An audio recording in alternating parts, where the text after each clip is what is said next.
Assalamualaikum warahmatullahi wabarakatuh. Waalaikumsalam warahmatullahi wabarakatuh. Salam warahmatullahi wabarakatuh. Salam warahmatullahi wabarakatuh. Kami dari kelompok 1 administrasi perpajakan di sini akan membahas tentang BPHTB dan PBB. Ada PPT-nya.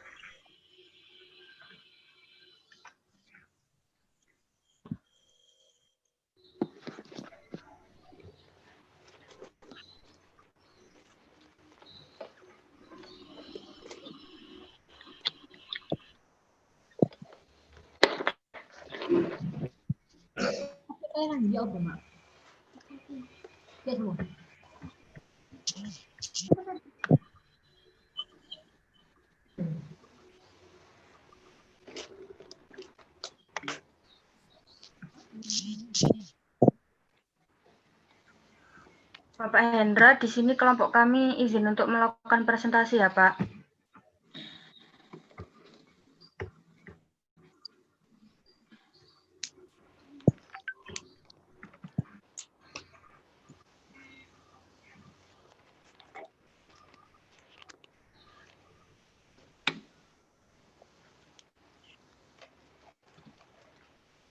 Kami dari kelompok 1 di sini akan membahas tentang implementasi penerapan pajak BPHTB dan PBB Kabupaten Bogor. Yang pertama ada Bella Anggun Cornelia, yang kedua ada Sulianti Wahida Astuti, yang ketiga ada Alvin Yuli Arista, yang keempat ada Wulan Novitasari, yang kelima ada saya sendiri, lalu ada Lailatul Ramadona, Anissa Regita Dasi, Adam Al-Rasyad, Robiatul Febriani, dan Arif Budi Santoso. Materi yang pertama akan dijelaskan oleh Bella Anggun Cornelia. Bella Anggun Cornelia dipersilakan.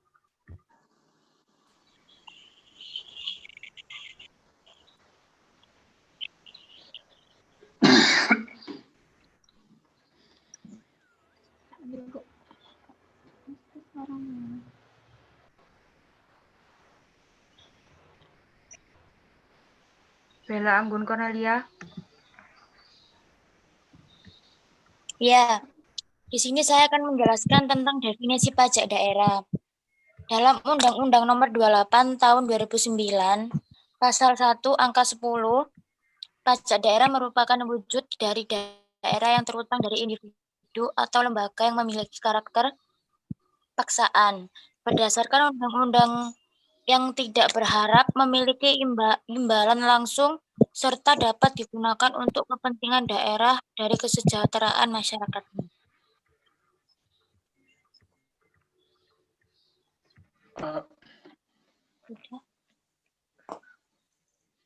Selanjutnya.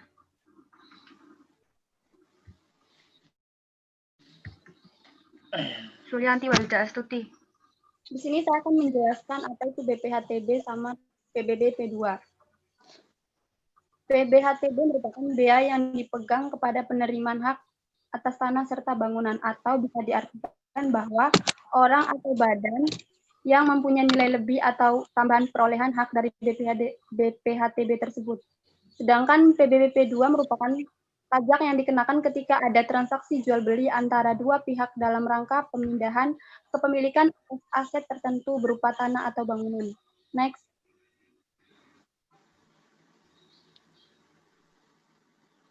Alvin.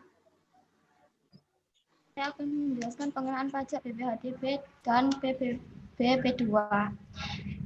BPHTB dikenakan terhadap orang atau badan yang memperoleh hak atas tanah dan bangunan.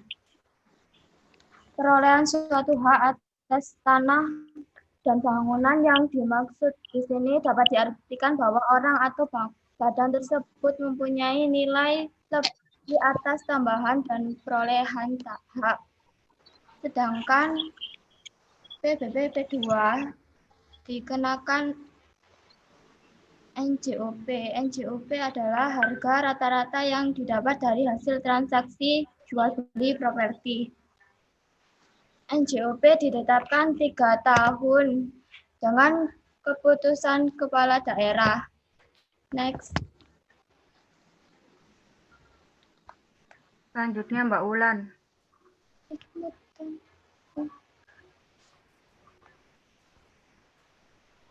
penerapan penerimaan pajak BPHTB di Kabupaten Bogor.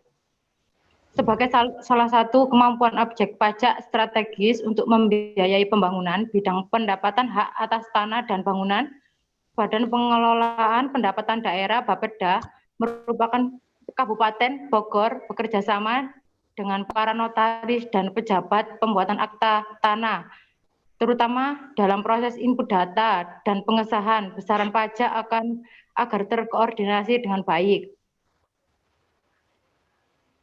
Kenaikan ini disebabkan semakin banyak transaksi seiring pembangunan infrastruktur di wilayah Kabupaten Bogor yang berakibat langsung terhadap peningkatan perolehan objek pajak, baik itu PBB maupun BPHTB. Next.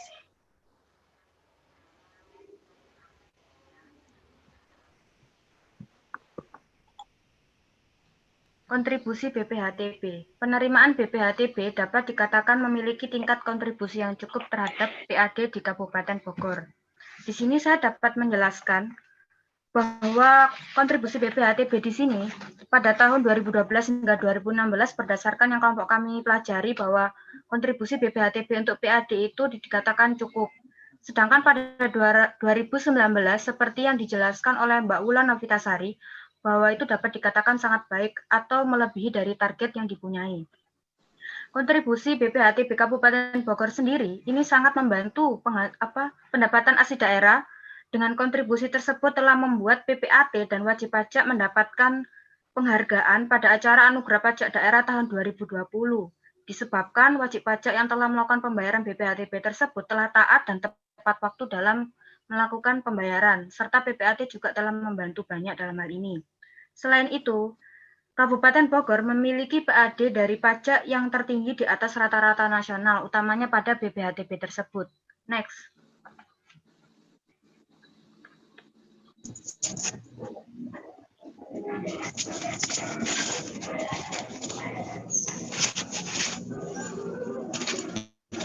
Efektivitas BPHTB.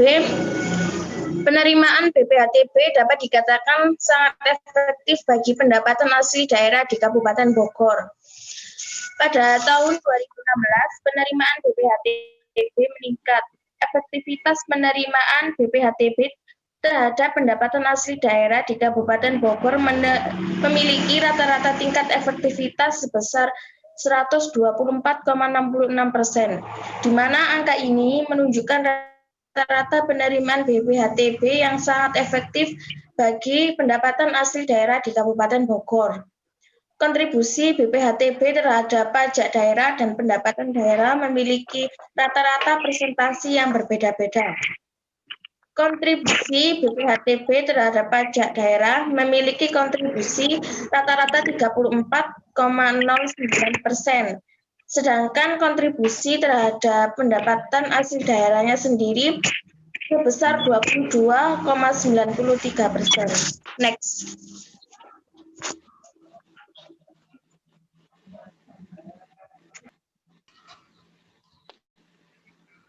Penerapan penerimaan pajak PBB P2 di Kabupaten Bogor. Kabupaten Bogor memperoleh pencapaian realisasi penerimaan pajak bumi dan bangunan pedesaan dan perkotaan sampai dengan tanggal 31 Agustus 2020 sebesar 438 miliar atau 107,90%, melebihi 32 miliar dari target yang ditetapkan pada triwulan 1111 yaitu sebesar 405. Terjadinya over target tersebut terkontribusi dari penerimaan piutang pajak yang berasal dari tunggakan pajak tahun sebelumnya.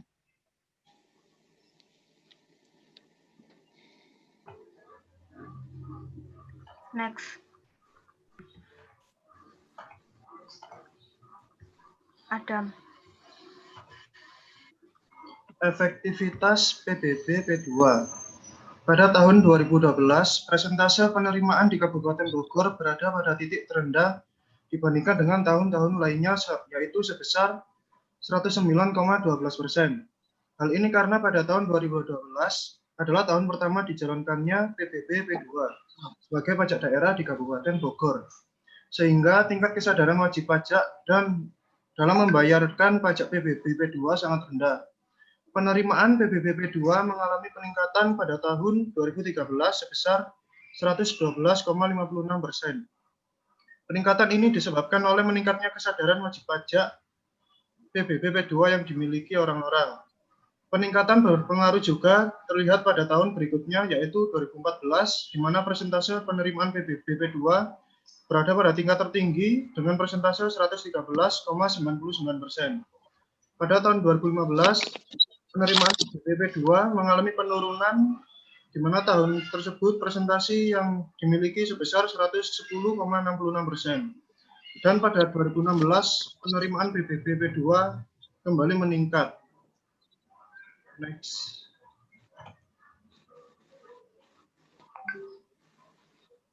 Kontribusi P2. Penerimaan PBB P2 memiliki tingkat bagian yang kurang terhadap pendapat asli daerah di Kabupaten Bogor. Bagian PBB P2 terdapat pajak daerah dan pendapat daerah memiliki rata-rata persentase yang berbeda-beda.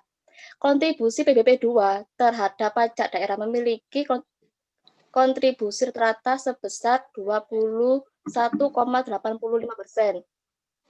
Rata-rata kontribusi PBB P2 menunjukkan angka 14,67%. Terlepas dari kurangnya bagian PBB P2 terhadap pendapatan asli daerah, terlihat dari persentase tahun 2016.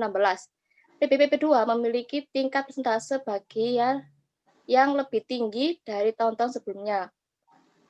Dilihat dari segi kontribusinya, PBB P2 memiliki tingkat bagian yang kurang besar bila dibandingkan dengan kontribusinya dalam pajak daerah di Kabupaten Bogor.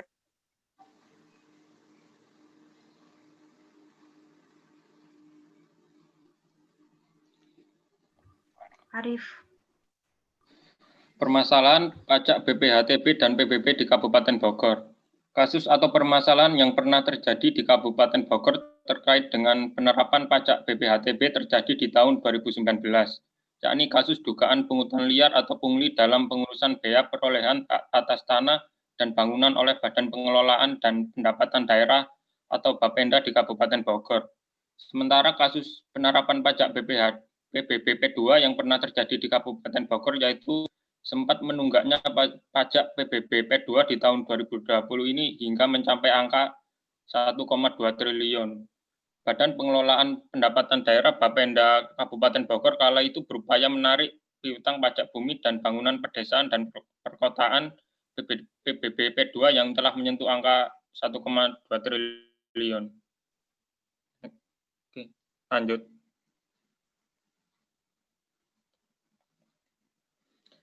Saran yang bisa kami berikan adalah pertama, seharusnya kantor Bapenda Kabupaten Bogor di bidang BPHTB diharapkan notaris bisa transparan.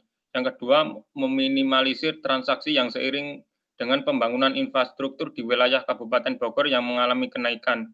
Dan yang terakhir, pemerintah mampu meningkatkan penerimaan PBB P2 dengan tidak lagi menyebabkan wajib pajak masih mengalami penunggakan dan melancarkan penerimaan BPHTB terhadap pendapatan hasil daerah di Kabupaten Bogor. Sekian presentasi dari kelompok kami. Ada pertanyaan?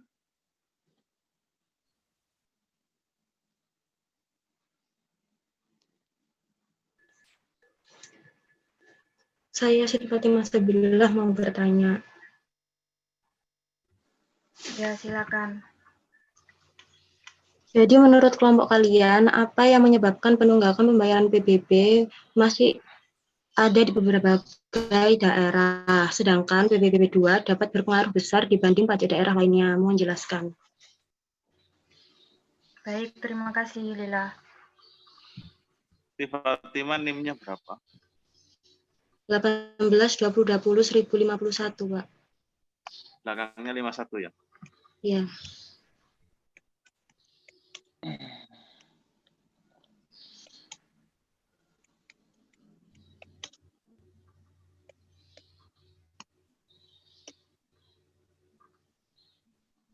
Oke, silakan kalau ada pertanyaan lain. Mungkin ada lagi yang mau bertanya? Saya mau bertanya, Pak. Nama saya Indra Puspitasari, NIM 02. Bagaimana pembayaran yang terjadi antara PBB dan BPHTB dan mengapa BPHTB itu disebut dengan bea?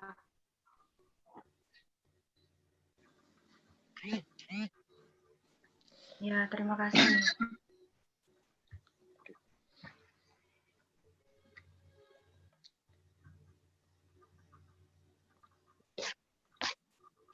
Apa ada lagi yang mau bertanya? Saya mau bertanya. Nama saya Surya Dinaryanti, NIM 71. Bisakah Anda perjelaskan kembali mengapa pajak PBB P2 telah beralih menjadi pajak daerah? Terima kasih. Ya, sama-sama.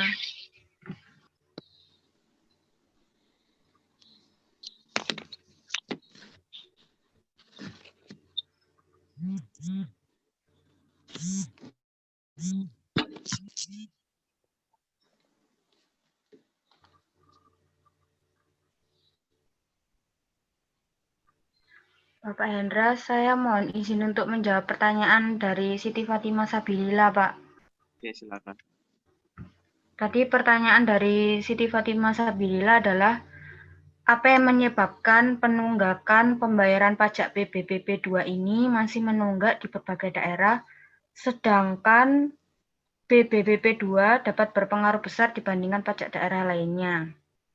Untuk penjelasan dari kelompok kami, di sini saya mewakili bahwa jawaban untuk pertanyaan dari Siti Fatimah Sabilillah yaitu berasal dari kesadaran masyarakat. Jadi kesadaran masyarakat ini di sini masih bisa dikatakan rendah. Kemudian yang kedua adalah masyarakat belum bisa memahami bagaimana fungsi pajak, belum bisa merasakan pajak PBB ini mungkin bagaimana manfaatnya langsung terhadap masyarakat, padahal masyarakat juga sudah merasakan manfaat itu sendiri. Kemudian kekeliruan dalam dokumen penetapan.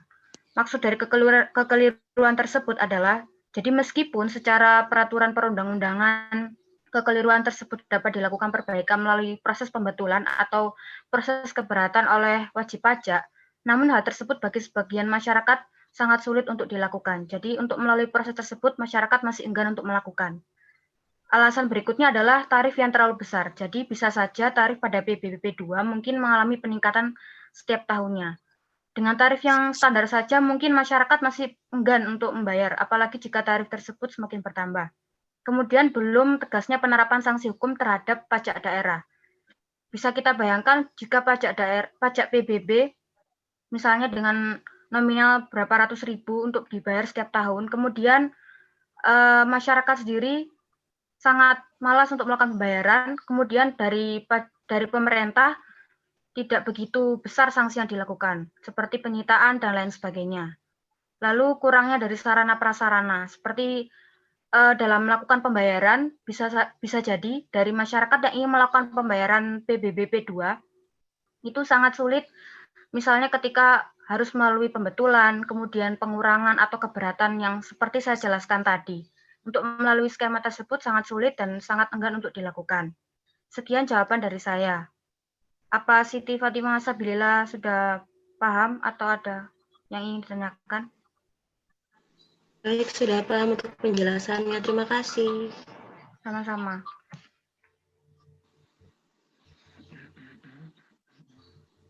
Dari kelompok saya, apakah ingin menjawab pertanyaan dari Indra atau?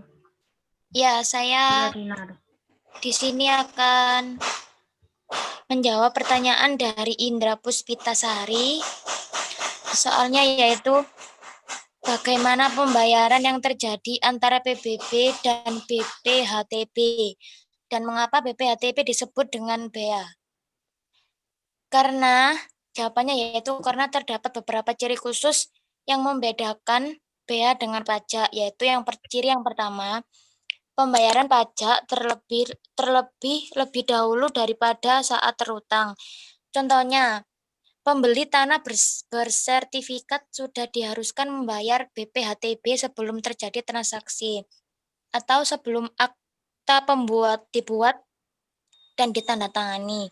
Hal ini terjadi juga dalam bea materai. Siapapun pihak yang membeli materai tempel berarti ia sudah membayar bea materai. Ciri yang kedua yaitu frekuensi pembayaran bea terutang dapat dilakukan secara insidensial atau berkali-kali dan tidak terikat oleh waktu. Misalnya, membeli atau membayar materai tempel dapat dilakukan kapan saja. Demikian pula dengan membayar BPHTB terutang. Hal ini tentunya berbeda dengan pajak yang harus dibayar sesuai dengan waktu yang sudah ditentukan. Apakah Mbak Indra sudah paham atau kurang paham? Gimana? Sudah, terima kasih jawabannya. Ya, sama-sama. Saya akan menjawab pertanyaan dari Mbak Dinar.